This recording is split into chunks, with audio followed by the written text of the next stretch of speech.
Welcome back to Morning Joe. A lot to cover this morning. Here with us now, Republican strategist and former senior political advisor to the McCain-Palin campaign and former communications director for President Bush, Nicole Wallace. Nice to have you back. Great to see you. Also joining us at the table, former Democratic governor of California, Gray Davis. A lot to talk to you about, sir. Good to see you. Good to see you. Let's deal with our top story of the morning and let our viewers know that in less than an hour, we're going to hear from President Obama. He's going to be standing side by side with the leaders of Britain and France to talk about Iran's news of Iran's covert nuclear plant. And apparently the still incomplete facility is believed to be designed for about 3,000 centrifuges used for enriching uranium. The president apparently, and we'll be hearing at 8:30 Eastern Time, will be demanding immediate inspections. This is definitely, Nicole, I would say, crunch time for the president in foreign policy. This is a presidential moment, and I think, you know, picking up on something Mark Halperin said earlier in the hour, when the leaders are all assembled together, there is a totally unique dynamic. I traveled with President Bush to Scotland, and of course the tragic train bombings in London took place, and Prime Minister Blair was there. And there is an extraordinary and different dynamic when the world leaders are assembled and together. And you can't envision how intimate it is. You are in blocks of hotel rooms that abut each other when you're at a summit like this. And it really does, I think, provide an opportunity for the world to stand together and condemn Iran's activity. It's an opportunity for the president, Mark Halperin, and useful that all the world leaders are in one place because he is still new to the stage, and it may be more difficult to establish relationships, and it's better to work one-on-one. But what are the potential pitfalls here? Because whatever they say or do pertaining to Iran, they have to follow through on at this point, or he would become, I think, in the eyes of some, a joke on foreign policy. No question. And on the eve of these planned talks at a lower level, it gives the president, as we say, an opportunity.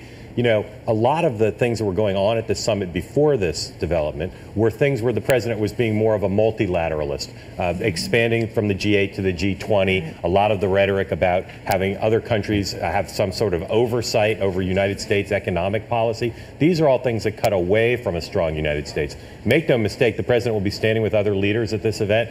This is when people look to the United States. They look to the president of the United States. And this gives him a chance to unite not just the world community, but the American people, because there's not a constituency in the United States for any policy on this issue, but very hard line against Iran. And they really have at this point blatantly lied and struck the third time. You know, there's not a lot of options in terms of being nice. Just to answer your question a little bit more directly, I think the danger is that they set the wrong goal. They need to set a tough goal, but one that's achievable. For instance, we talked before, calling for immediate inspections. What if the Iranians refuse? And we Which can't they're likely to do. Exactly. I mean, the Iranians have a record here, too. I mean, the Iranians have been developing an illegal nuclear weapons program under the excuse that you just read in that quote, that they have a right to a peaceful energy program. There's no evidence that that's what their pursuit is. So I think we have to look smart, and I think we can't be played for fools. No, I think that's the pressure point. And we can't underestimate the issue of Israel pertaining to all of this. We'll get to that. A lot going on this morning. The president speaking in less than an hour. We're going to stay on this, watch the wires coming in, but I want to get to some other issues as well.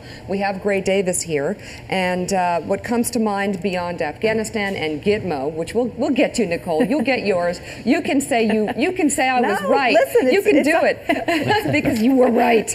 But Gray, I want to talk about health care too, which is the other big issue that this president is trying to get his arms around. Take a look at this exchange that happened yesterday.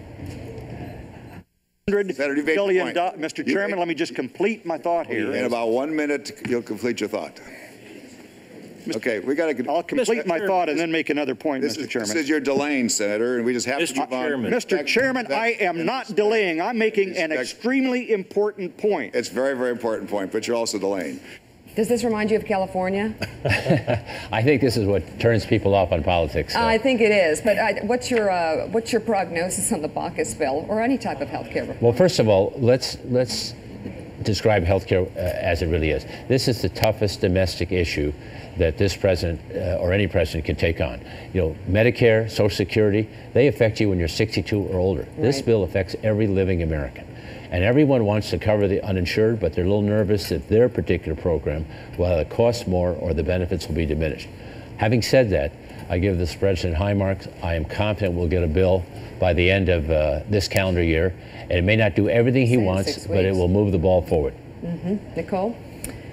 Well, we were gossiping before in the commercial break about the California governor's race, and as a political junkie, I guess I'm the second most addicted political junkie here. But how would you handicap the California governor's race?